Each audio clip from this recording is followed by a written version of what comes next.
আপনার মতো ছিলেন না। তো আমি কি মিথ্যা বললাম আপনার সাথে? আপনি যখন ফেঁসে গেলেন মুখই খোলেন না। আপনি তো অপমান করছেন আপনার ওইসব লোকদের যারা প্রশ্ন জিজ্ঞেস করে যে কোরআনে 38টি বৈজ্ঞানিক ভুল আছে। আপনি আমাকে অপমান করা শুরু করলেন। ভাই আপনি এই যা করছেন না স্যার, আমি আপনাকে সম্মান করি। চুপ বেটে।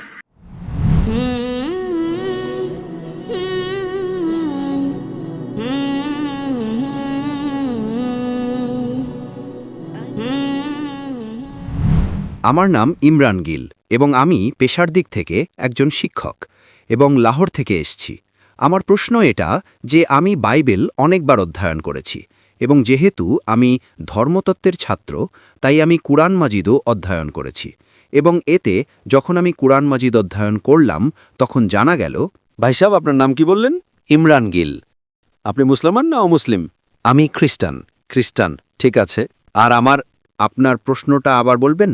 জি, আমি এটা বলতে চাচ্ছি যে আমি একজন শিক্ষক, ধর্মতত্ত্বের টিচার এবং বাইবেল মুকাদ্দাসের সাথে সাথে আমি কুরআন মাজিদেরও অধ্যয়ন করেছি।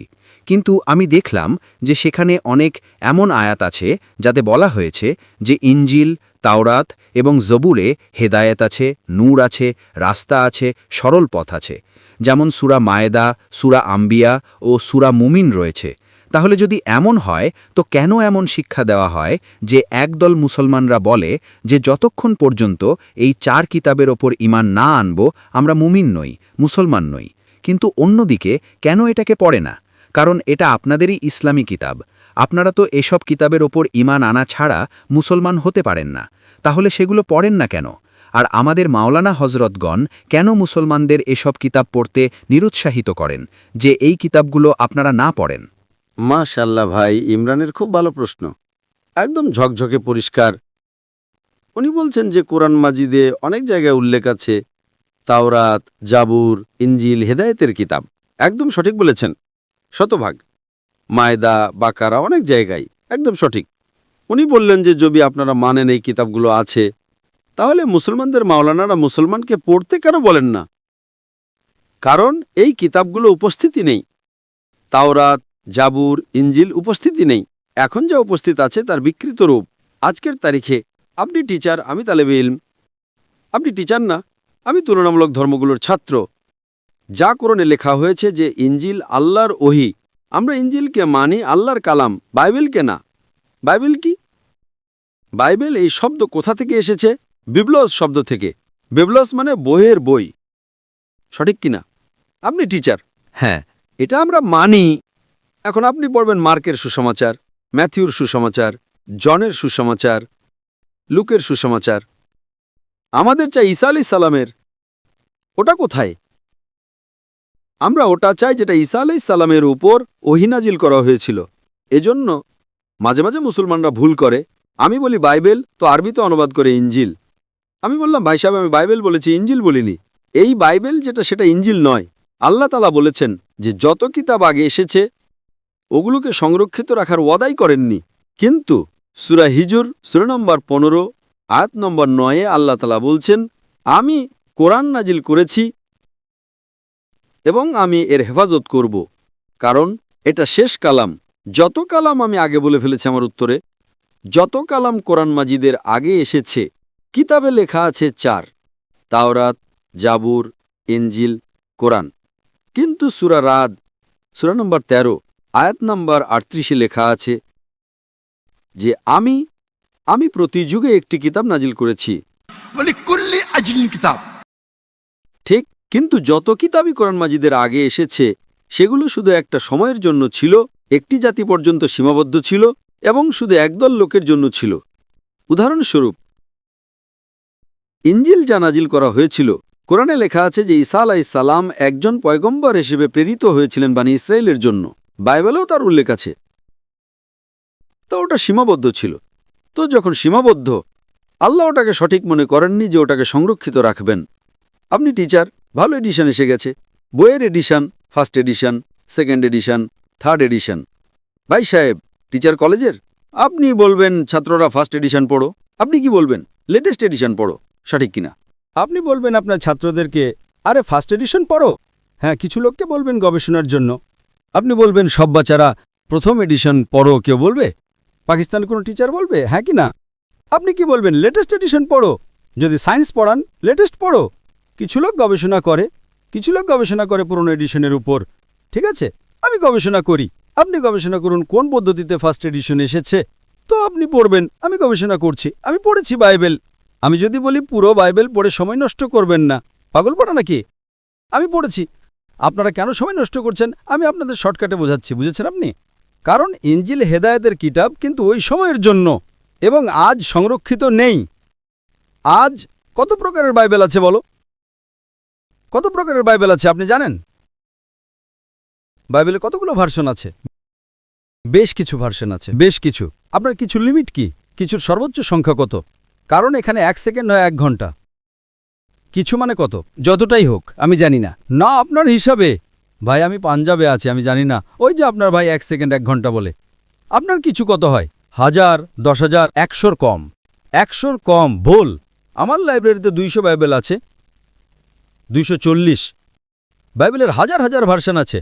খ্রিস্টান পণ্ডিতদের মতে বাইবেলের 24,000 ভিন্ন ভিন্ন পাণ্ডুলিপি আছে, এবং কোনো দুটোই হুবহু এক নয়। 24,000 পাণ্ডুলিপি আছে, 24,000, এবং কোনো দুটোই এক নয়। আমার লাইব্রেরিতে বম্বেতে 200 থেকে 250 বাইবেল ছিল, 100-র কম কিছু না। Less than 100, few. কোরআন, আরবি কোরআন কতগুলো আছে? 1। অনুবাদ আলাদা হবে। এটা বাইবেলের অনুবাদ না, ভার্সন। অরিজিনাল পাণ্ডুলিপি ভিন্ন। তো কোনটা পড়তে বলবো আমি ওদের? তাহলে স্যার যেটা অরিজিনাল ওটা পড়ুন আপনি গিয়ে। অরিজিনাল তো নেই।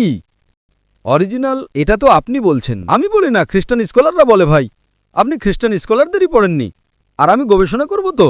অরিজিনাল তো নেই। 24,000 এটা বলতে পারেন এটা অরিজিনালের সবচেয়ে কাছে। আচ্ছা, কিছু লোককে পড়া উচিত, আমি পড়ি তো। আমি জিজ্ঞেস করি যে আপনি স্কুলের ভিতর বলবেন, কলেজে বলবেন, ও ভাই সাহেব আজ বইয়ের 20তম এডিশন চলছে, আপনি সায়েন্স পড়ছেন, 1 থেকে 20 সব পড়ো, বলবেন কি আপনি? হ্যাঁ, কিছু লোককে বলবেন যদি আপনার গবেষণা করার থাকে কোন পদ্ধতিতে এডিশন এসেছে, ওটা আমি আছি তো পড়ার জন্য। আমি কেন বাকি লোককে বলবো? 200 কোটি লোককে। আপনি জবাব পেয়ে গেছেন? কারণ এই সব কিতাব পরিবর্তন করা হয়েছে। আমি জিজ্ঞেস কিন্তু স্যার, কোরআনে তো কোথাও লেখা নেই যে এটা পরিবর্তন হয়ে গেছে। একটা আয়াত কোরআনে নেই যেটা বলে যে এগুলো পরিবর্তন হয়ে গেছে। বরং সেখানে তো পজিটিভ শব্দে আছে যে এতে পথ আছে, হেদায়েত আছে, নূর আছে। এক আয়াত? কি বলছেন, এক আয়াত নেই যেখানে পরিবর্তন হয়েছে?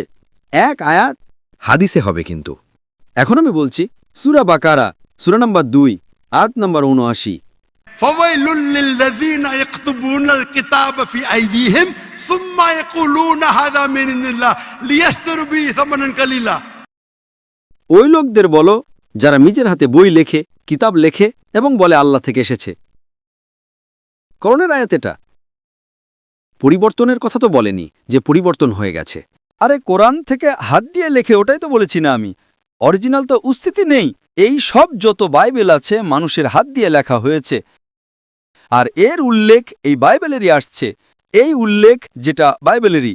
فويل للذين يكتبون الكتاب في أيديهم ثم يقولون هذا من عند الله ليشتروا به ثمنا قليلا فويل لهم مما يكسبون فويل لهم مما। উনি বলছেন যে বলে দাও তাদের যারা কিতাব নিজের হাতে লেখে এবং বলে এটা আল্লাহ থেকে এসেছে। তারা কেন লেখে? কিছু টাকা কামানোর জন্য। বলে যে সেটা তাদের, এটা ভুল। স্যার, আমি কি কিছু বলতে পারি? না, আপনি বলতে পারেন না। ঠিক আছে। দয়া করে বলবেন না, কারণ যদি আপনি একজন ভালো প্রফেসর হন, আমি আপনাকে 30 বার জিজ্ঞেস করেছি, আপনি বলবেন 4টে এডিশন পড়তে চুপ করেছিলেন। चुप बेटे। আপনি যদি টিচার হন, আপনার সায়েন্সের 20তম এডিশন চলছে, আপনি আপনার ছাত্রদের বলবেন সব ছাত্রদের প্রথম এডিশন 1 থেকে 1900 পড়ো। উত্তরে দিচ্ছেন না, এর মানে আপনি ভালো মানুষ নন। মাফ করবেন, আপনি সত্যের মানুষ নন। আপনি যখন ফেসে গেলেন মুখই খোলেন না, অন্য প্রশ্ন করেন। একটা আয়াত দেখাও, আয়াত দেখালাম, চুপ করে বসে গেলেন। আরে ভাই একটু তো স্বীকার করুন, হ্যাঁ সরি আমি ভুল করেছি, ব্যাপারটা শেষ। সরি বললে মানুষ ছোট হয় না। স্যার, আপনি আপনার মতো কথা বলছেন না। আমি আচ্ছা ভাই, পাঞ্জাবে কি শেখে? আমি আপনাকে জিজ্ঞেস করি, যদি আপনি সায়েন্স পড়তে যেতেন এবং 20তম এডিশন পড়ানো হতো, কি আপনার পাঞ্জাবে দেখুন হেলথ মিনিস্টার বসে আছেন, এখানে এডুকেশনও আছে, আপনারা কি শেখান ভাই আগে 19টি এডিশন পড়ো? শেখান কি? এই যে যখন ফেসে যান না, একজন বুদ্ধিমান মানুষ কি বলবে? অন্তত স্বীকার করবে আমি ফেসে গেছি, মানে কিছুটা তো ইন্টেলিজেন্ট আছে। ওই বোকা মানুষ স্বীকার করবে না পুরো দুনিয়ার সামনে, কোটি কোটি লোক দেখছে আপনাকে। স্যার, আমি আপনাকে সম্মান করি, আমি চাই।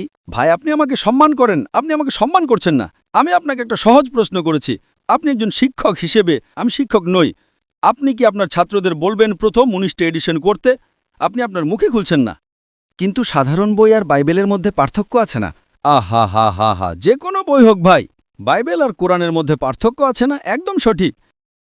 বাইবেল আর কোরআনের মধ্যে আসমান জমিনের পার্থক্য আছে, আসমান জমিনের পার্থক্য আছে, একদম সঠিক, একদম সঠিক।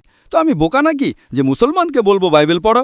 হ্যাঁ, যেখানে আপনাকে ডিবেট করার আছে, যেখানে দাওয়াত করার আছে, আমি আপনাকে শেখাবো কোন আয়াতগুলো পড়ার আছে। তো আমরা লোকের সময় নষ্ট করতে চাই না। আপনি যখন ফেসে যান না, বাইবেল ওটার মধ্যে পার্থক্য আছে। কি পার্থক্য আছে ভাই? এডিশনই হয়।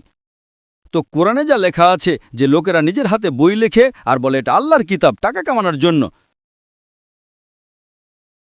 টাকা কামানোর জন্য,